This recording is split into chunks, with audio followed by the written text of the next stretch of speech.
Okay, देखिए कल हम लोग देख रहे थे यूनिट वेक्टर।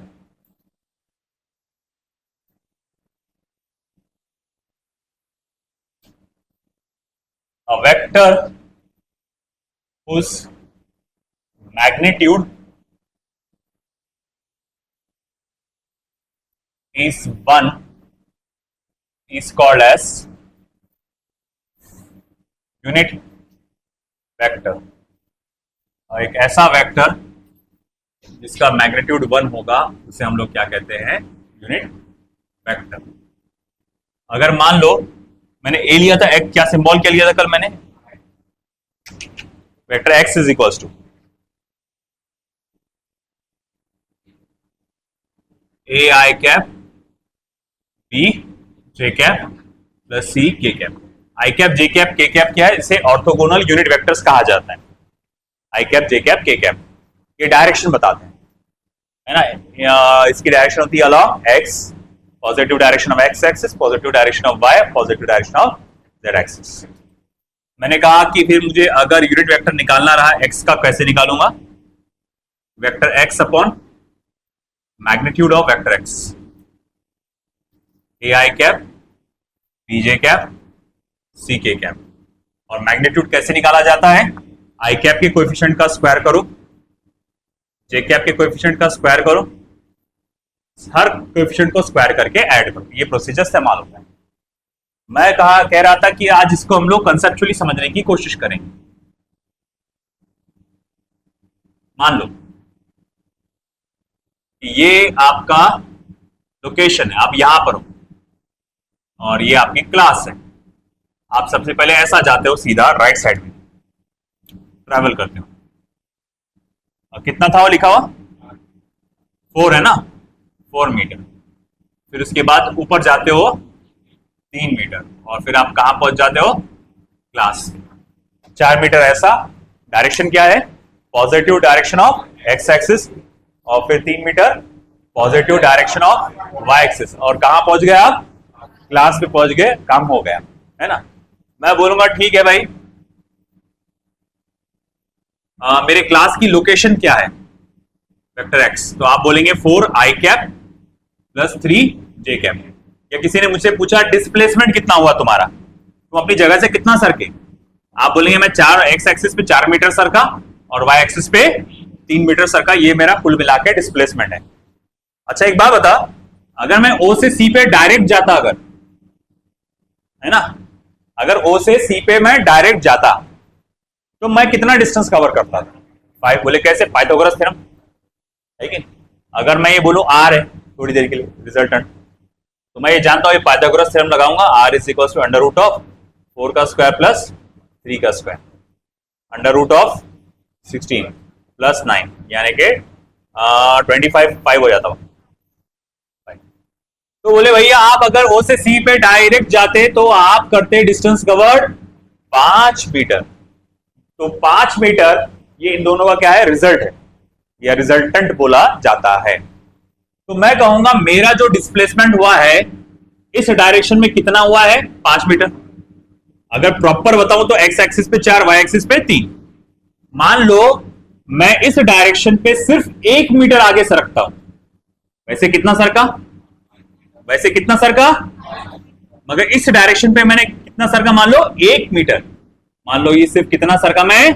1 मीटर। तो मेरा सवाल ये उठा कि ये 1 मीटर का डिस्प्लेसमेंट इस डायरेक्शन में एक्स एक्सिस पे कितना पड़ेगा और वाई एक्सिस पे कितना पड़ेगा, मुझे ये निकालना है। 1 मीटर का डिस्प्लेसमेंट एक्स एक्सिस पे कितना पड़ेगा और वाई एक्सिस पे कितना पड़ेगा, मुझे ये निकालना है। तो मतलब मैं क्या निकाल रहा हूं? मैं इसका यूनिट वेक्टर निकाल रहा हूं। जैसे एग्जांपल अगर मैं देखूंगा, मैं कहूंगा देखो भैया हुआ क्या, हमारा कुल मिला के जो डिस्प्लेसमेंट हुआ वो हुआ 4 आई कैप प्लस 3 जे कैप, 4 आई कैप प्लस 3 जे कैप मीटर्स। एक्स एक्सिस पे 4 मीटर, वाई एक्सिस पे 3 मीटर। अगर मैं डायरेक्ट जाता तो वो कितना पड़ता था? 4 का स्क्वायर प्लस 3 का स्क्वायर, मैग्नीट्यूड लेते ना, जो कि कितना? 5 मीटर। अगर तुम डायरेक्ट जाते तो कितना पड़ता था? 5 मीटर। मैं आपसे सवाल ये कर रहा हूं कि इस डायरेक्शन में अगर मैं 5 मीटर ना जाके 1 मीटर अगर जाता तो इसकी डायरेक्शन क्या होती? समझ रहा ना? 5 मीटर ना जाके 1 मीटर जाता तो डायरेक्शन क्या होती?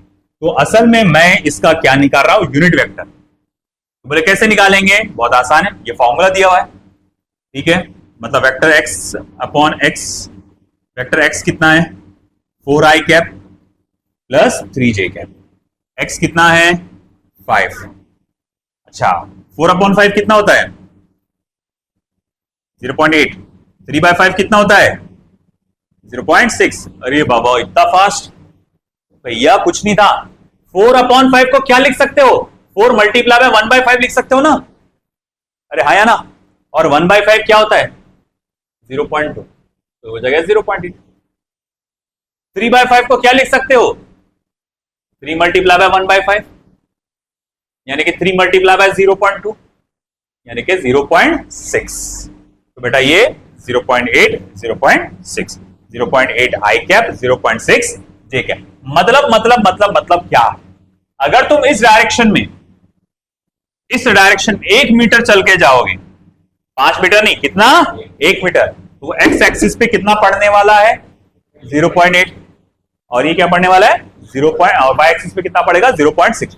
कई लोग क्या सोचते हैं, सर ये यूनिट वेक्टर है ना, इसकी वैल्यू 1 होना चाहिए, क्योंकि आपने लिखा वेक्टर हुज मैग्नीट्यूड इज 1। तो यहां तो 1i cap plus 1j cap होना चाहिए था। यहां पर ऐसा कैसा आ जा रहा? बेटा ये इसकी वैल्यू बता रहा, अगर आप इसका मैग्नीट्यूड निकालोगे ना तो 1 आ जाएगा। बोले कैसे क्या? देखो निकाल के। अगर मैं कहूंगा कि मेरा एक्स कैप कितना आया? 0.8 आई कैप, 0.6 जे कैप, है कि नहीं? तो इसका मैग्नीट्यूड निकालो। चलो, अंडर रूट में 0.8 का स्क्वायर प्लस 0.6 का स्क्वायर, अंडर रूट में 0.64, 0.36 ऐड करो 1.001। आया कि नहीं आया आंसर 1? तो मैग्नीट्यूड निकालने पे क्या आंसर आ रहा? 1। तो वही तो बोल रहा, एक ऐसा वेक्टर जिसका क्या बेटा? मैग्नीट्यूड क्या हो? 1। और आ गया उसका। ये बताता है कि देखो, जैसे ये असल वैल्यू कितनी थी? 5।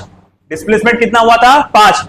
आप घर से निकले, क्लास में पहुंचे, डिस्प्लेसमेंट कितना हुआ? 5। मैं बोला डायरेक्शन के साथ बताओ, तो आप क्या बोले? एक्स एक्सिस पे 4, वाई एक्सिस पे 3, है कि नहीं? एक्स एक्सिस पे 4, वाई एक्सिस पे 3, ये डायरेक्शन के साथ हो गया। मैं बोलूंगा अच्छा ठीक है, अब डिस्प्लेसमेंट कितना है? 1। अब डिस्प्लेसमेंट कितना है? 1 मीटर। डायरेक्शन के साथ बताओ। 0.8 आई कैप, 0.6 जे कैप, यानी एक्स एक्सिस पे कितना? 0.8, वाई एक्सिस पे कितना? 0.6। आई बस समझ। अब जैसे मिसाल के तौर पे मैं एक फोर्स के बारे में बताता हूं।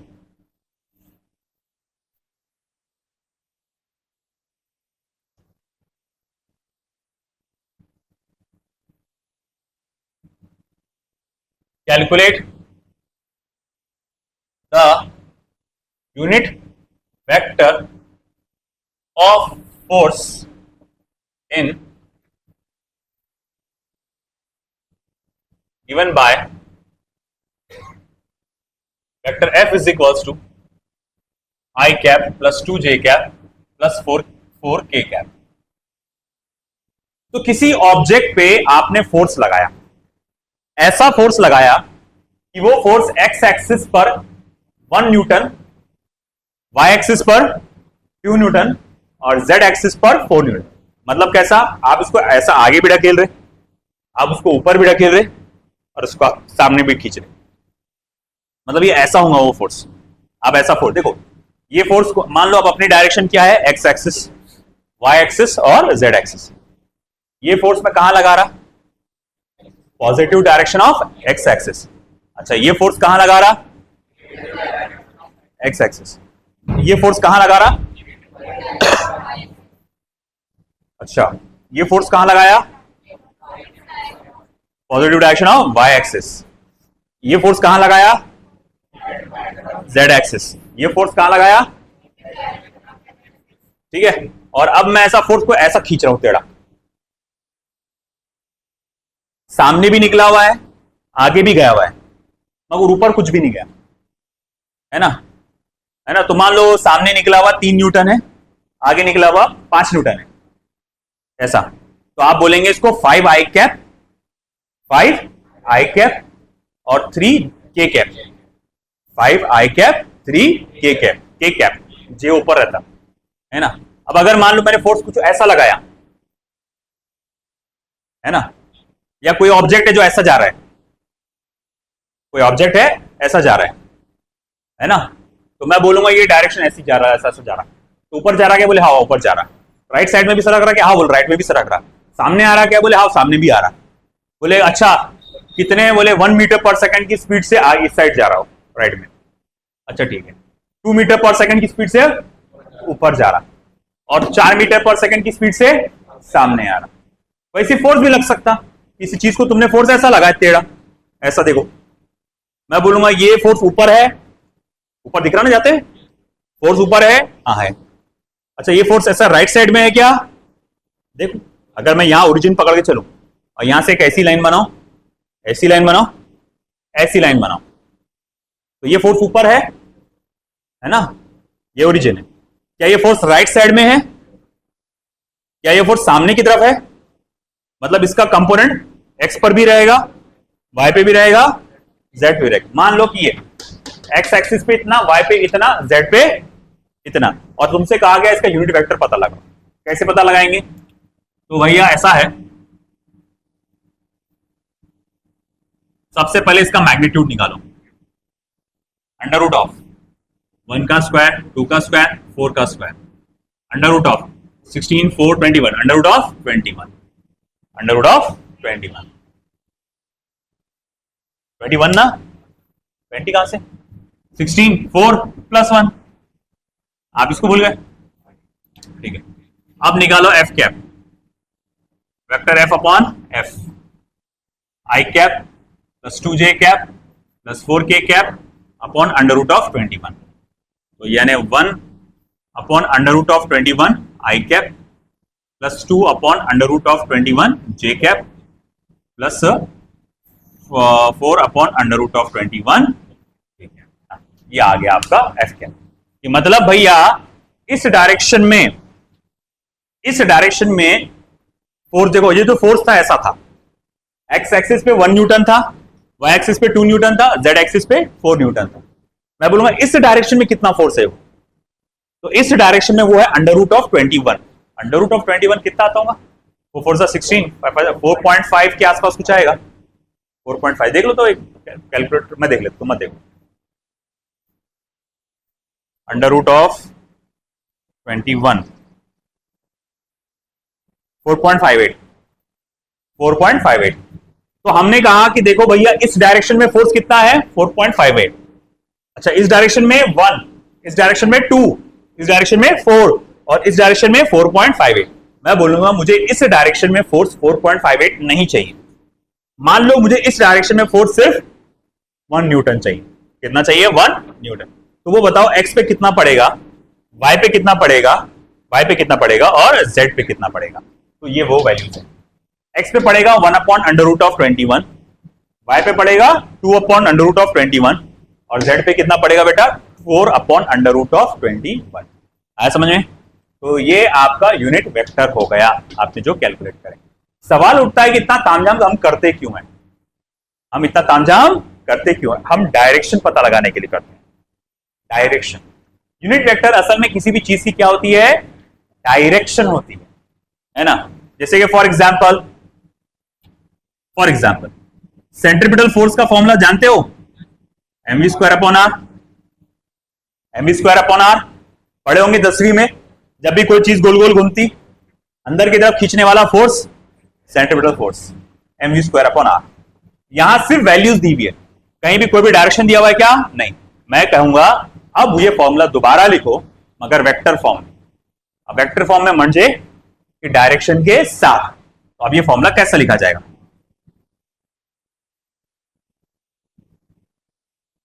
Are cap. अरे बोले ये क्या चीज, बोले मैंने ये मल्टीप्लाई कर दिया, ये आपको डायरेक्शन बता देगा। कोई समझदार व्यक्ति जो जानता है अच्छे से वो बोलेगा सर वैल्यू बदल जाएंगी ना। बोले क्यों बदलेंगी वैल्यू, सर देखो पहले ये फॉर्मूला ऐसा था, तुमने चौथी चीज जोड़ दी, वहां मल्टीप्लाई कर दी। कोई भी चीज तुम नंबर मल्टीप्लाई करोगे तो उसका असल वैल्यू तो क्या हो जाएगा, चेंज हो जाएगा। मैं तो तुमसे सिर्फ क्या पूछ रहा था, डायरेक्शन, और तुमने उसके साथ बता के मल्टीप्लाई करके तो तुमने उसकी वैल्यू भी चेंज कर दी। मैं बोलूंगा नहीं, इसकी वैल्यू चेंज नहीं होगी, ये एक जादुई नंबर है। बोले कौन सा जादुई नंबर है? 1। 1 एक ऐसा नंबर है जिसको किसी भी चीज के साथ मल्टीप्लाई करो उसको कोई फर्क पड़ता नहीं। तो आर कैप इसकी खुद की असल वैल्यू, जैसे कि यहां पर एक्स कैप आया था, इसकी वैल्यू क्या आई थी? 1। ये सिर्फ डायरेक्शन बता रहा था। तो ये इसकी खुद की वैल्यू असल में क्या है? 1। ये सिर्फ क्या करता है? डायरेक्शन बताता है। ये क्या करता है? सिर्फ डायरेक्शन बताता है। इसीलिए इसको इसके साथ मल्टीप्लाई करना सेफ है, इससे उसकी वैल्यू बदलेगी नहीं, उसको सिर्फ क्या बताएगा? वो डायरेक्शन। तो यूनिट वेक्टर किसी भी चीज के साथ क्यों मल्टीप्लाई किया जाता है? डायरेक्शन बताने के लिए। जैसे मैंने यहां पर क्या किया? 2 के साथ जे कैप को मल्टीप्लाई किया, 1 के साथ आई कैप को मल्टीप्लाई किया, 4 के साथ के कैप को मल्टीप्लाई किया। क्या इसकी वैल्यूज बदल गई? फोर्स अभी भी यहां पर एक्स एक्सिस पे 1 न्यूटन, वाई एक्सिस पे 2 न्यूटन, जेड एक्सिस पे 4 न्यूटन है, मगर उसकी वैल्यू में चेंज आया? नहीं आया। क्यों नहीं आया? क्योंकि आई कैप की वैल्यू क्या होती है? 1। जे कैप की भी वैल्यू, मैग्नीट्यूड क्या होता है? 1। के कैप का मैग्नीट्यूड क्या होता है? 1। तो यूनिट वेक्टर एक ऐसा वेक्टर है जिसकी खुद की वैल्यू क्या होती है? 1। बात समझ में आई आपको? ठीक है, तो अब ये लिखो, और अभी के लिए एग्जांपल एक दे रहा हूं, मुझे सॉल्व करके बताओ। Calculate unit vector of vector r is equal to i cap minus j cap plus k cap. बताओ क्या आएगा?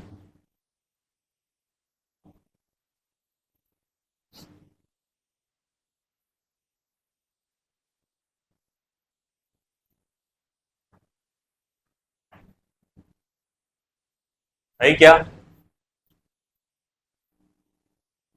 सबसे पहले तो इसका मैग्नीट्यूड निकालो। कैसे निकालेंगे?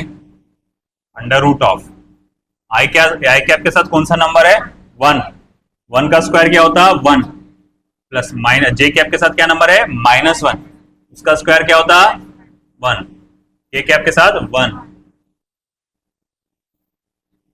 Under root of 3। तो आर की वैल्यू क्या आई? मैग्नीट्यूड क्या आया? Under root of 3। Vector r mod में भी लिख सकते हैं, इसको ऐसा भी लिख सकते हैं। आर कैप का फॉर्मूला क्या है? Vector r upon r, i cap plus plus नहीं sorry minus j cap plus k cap divided by √3, divided by √3। therefore r cap is equals to 1 upon under root of 3 I cap minus 1 upon under root of 3 j cap plus 1 upon under root of 3 k cap. Simple.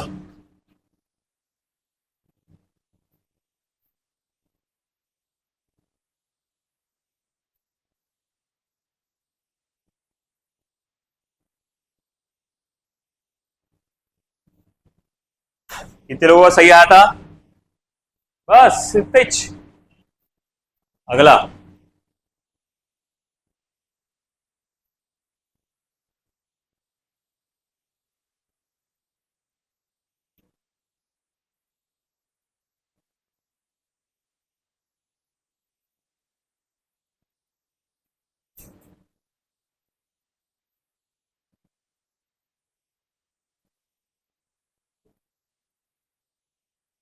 calculate unit vector for vector r is equals to 3 I cap plus j cap minus 2 k cap. चलो go for it. Babu solve करो, बातें नहीं। देखो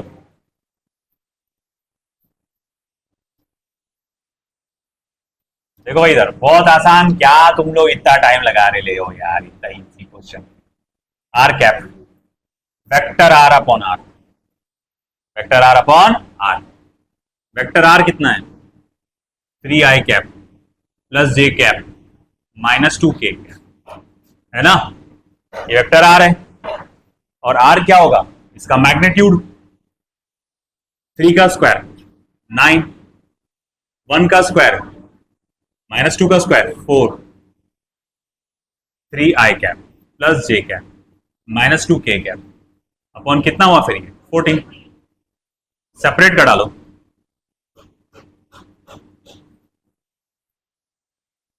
1 upon under root of 14 j cap, -2 upon under root of 14 हो गया।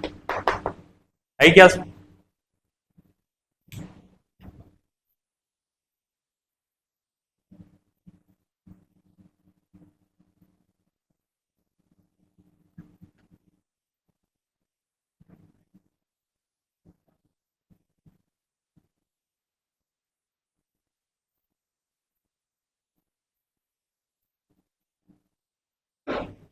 Okay, अब आगे हमको स्टडी करना है यूनिट वेक्टर।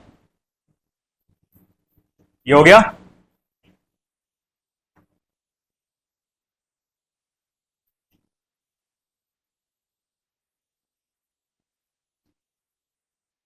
यूनिट वेक्टर नहीं, sorry, position vector.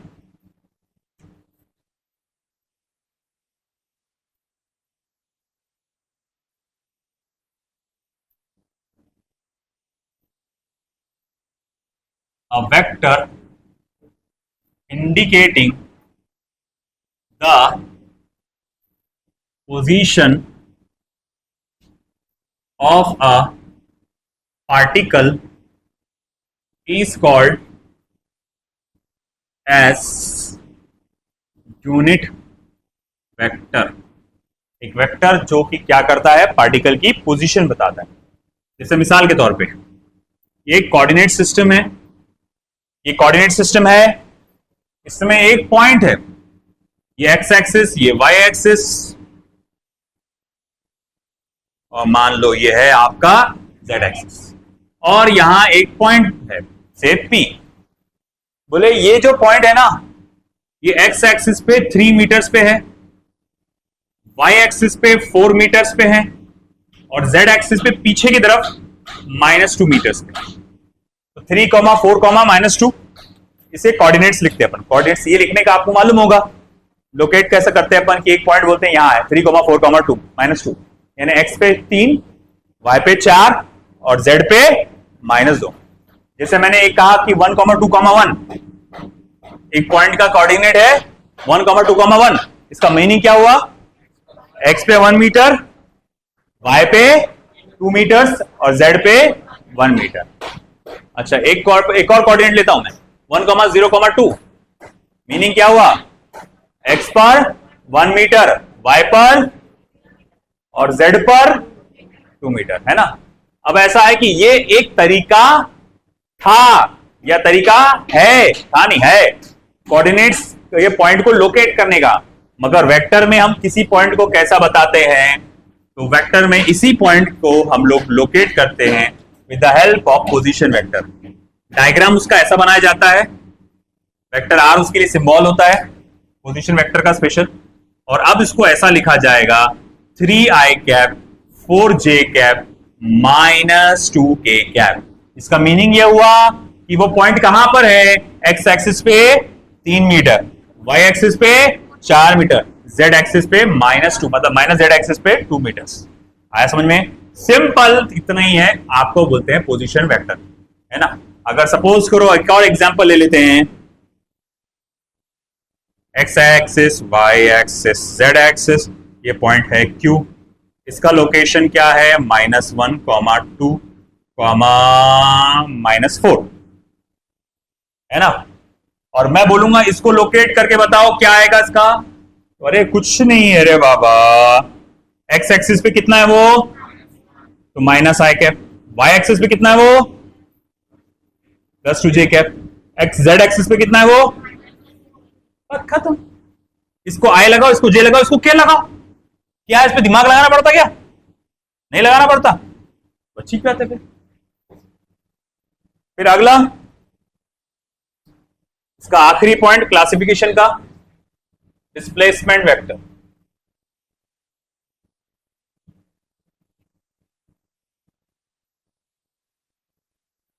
Displacement vector, a vector indicating change in position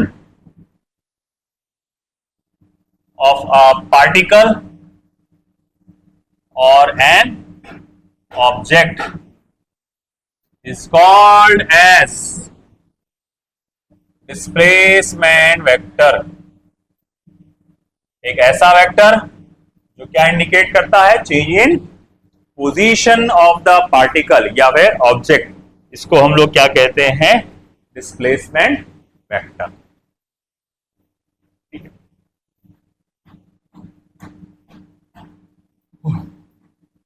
जैसे कि फॉर एग्जाम्पल मेरे पास एक पार्टिकल था, वो पहले यहां था पॉइंट P1 पे, उसका लोकेशन था वेक्टर R1 पोजीशन वेक्टर। बाद में चलते चलते चलते यहां पर आ गया वेक्टर R2 पॉइंट P2 पे, वेक्टर R2। तो वेक्टर R1 की वैल्यू क्या थी, A1 I cap plus 8 B2 नहीं sorry B1 J cap plus C1 K cap. Vector R2 की क्या वैल्यू थी, A2 I cap B2 J cap plus C2 K cap. अब मुझे ये जानना है तुम्हारा पार्टिकल पहले यहां हुआ करता था, अब हो गया या यहां पे, तो उसका डिस्प्लेसमेंट कितना हुआ, वो कितना सरका। तो कैसे निकालेंगे, तो डिस्प्लेसमेंट जिसको डेल्टा वेक्टर R से भी इंडिकेट किया जाता है, सिंपली आपको क्या करना है, vector R2 minus vector R1, R2 में से R1 को माइनस करना पड़ेगा, यानी A2 माइनस A1 और उसको डायरेक्शन लगा दो I cap, plus B2 minus B1 उसको डायरेक्शन लगा दो J cap, C2 minus C1 उसको डायरेक्शन लगा दो K कैप। और ये हो गया हमारा क्या बेटा, डिस्प्लेसमेंट वेक्टर। अब चलो चलो इसको एग्जांपल्स के साथ समझते हैं। इधर का हो गया लिखना, चलो लिखो फटाफट फिर, पूरा लिखो।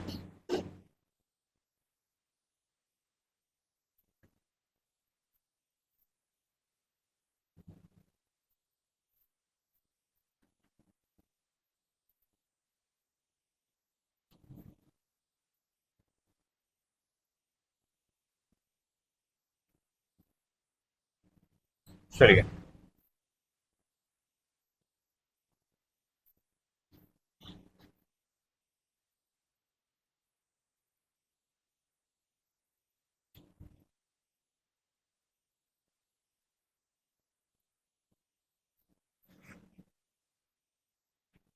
if the object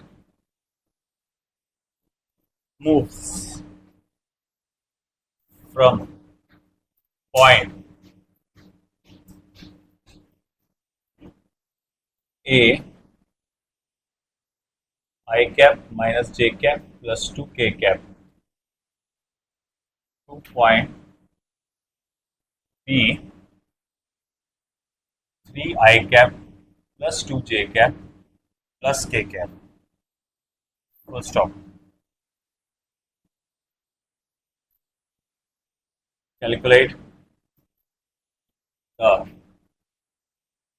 displacement vector and its magnitude। Calculate the displacement vector and its magnitude। तो डिस्प्लेसमेंट वेक्टर भी निकालना है और मैग्नीट्यूड भी निकालना है।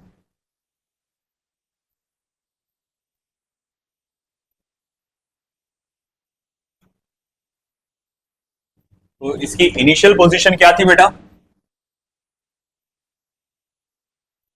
Vector R1 initial position I cap minus J cap plus 2 K cap. Final position क्या है बेटा, 3 I cap plus 2 J cap plus K cap. अपने को डिस्प्लेसमेंट वेक्टर निकालना है। कैसे निकालेंगे, गौर से देखें, इसका नंबर इसमें से माइनस करें, यानी 3 माइनस इसके साथ क्या है 1, 3 minus 1 2,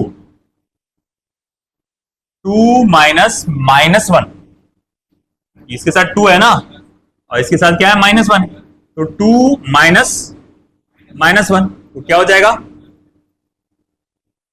2 plus 1 that is 3 plus 3 JK। 1 minus 2 -1 K cap. ये आ गया डिस्प्लेसमेंट वेक्टर।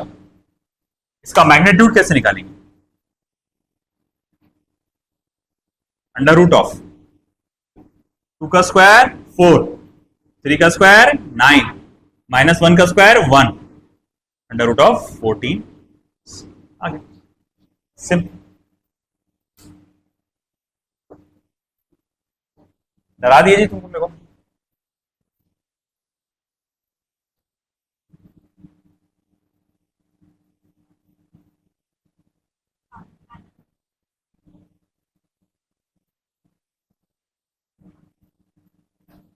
चलो एक आसान सा question.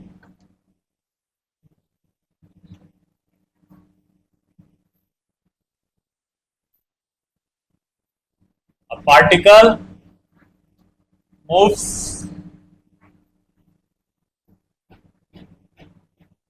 from position I cap minus j cap to 2 I cap, sorry, I cap plus 2j cap. Full stop. Calculate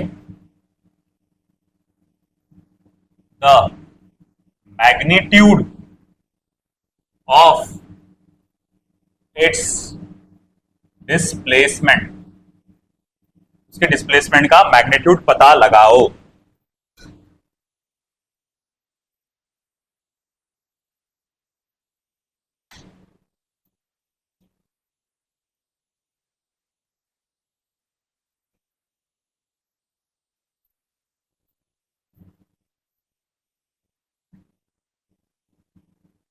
first position I cap minus j cap, second position I cap plus 2j cap. चलो देखो अपने को क्या करना है, final position minus initial position करना। क्या आएगा आंसर? 0। करो करो, मैं जब तक दूसरा क्वेश्चन लिखता हूं।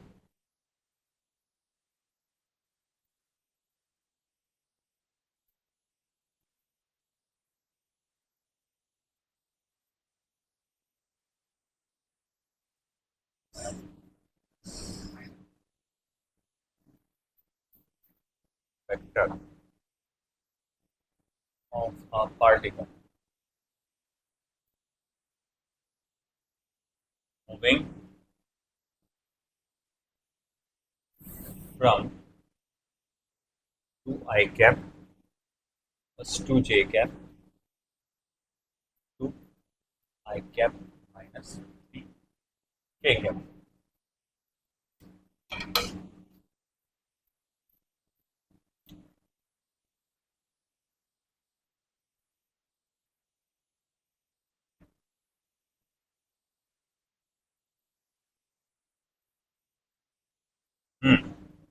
बोलिए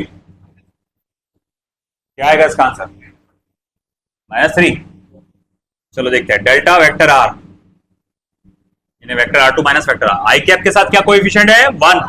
यहां 1, 1 माइनस 1 तो 0 आई कैप, 2 माइनस -1 कितना हो जाएगा? Plus 3j cap. तो फिर मैं बोलूंगा बचा क्या? सिर्फ 3j कैप है कि नहीं? और उसका मैग्नीट्यूड अगर तुमसे पूछा आ जाए तो कुछ नहीं रे भाई, बस 3 सिंगल है ना, तो 3 मीटर्स। 3 मीटर्स से यूनिट्स बोलना चाहिए। चलो वो वाला देखो।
The position of a particle is represented bye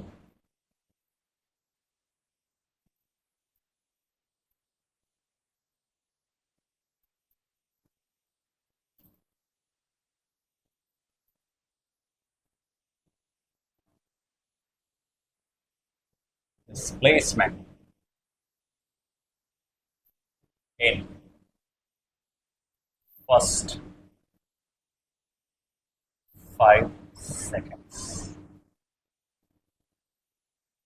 क्या लगता है क्या आंसर इसका?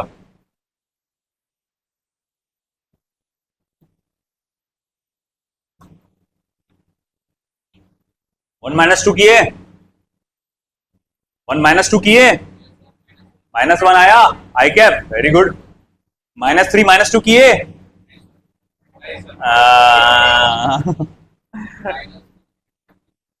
देखो भैया इसको आप ऐसा लिख सकते हैं, two i cap plus two j cap plus zero k cap, I cap plus zero j cap minus three k cap. किसी ने ऐसा किया था क्या? अगर ऐसा किया तो वेरी टैलेंटेड, वेरी गुड, क्योंकि भाई जो नहीं है इसका मतलब वो जीरो है। अब देखो one minus two minus one i cap, zero minus two j cap, minus three minus zero. ये आया क्या आंसर किसी का? Very good. अब इसका मैग्नीट्यूड लेना पड़ा तो पूछा तो नहीं, अगर पूछ लिया तो माइनस वन का स्क्वायर वन, माइनस टू का स्क्वायर फोर, माइनस नाइन का स्क्वायर, माइनस थ्री का square nine, under root of. चलो अब ये आखिरी प्यारा सा क्वेश्चन, छोटा सा क्वेश्चन, इजी सा question. The position of a particle is represented by vector r is equals to 3t square I cap plus 4t j cap plus 4 5k cap. Calculate the displacement of the particle in first 5 seconds.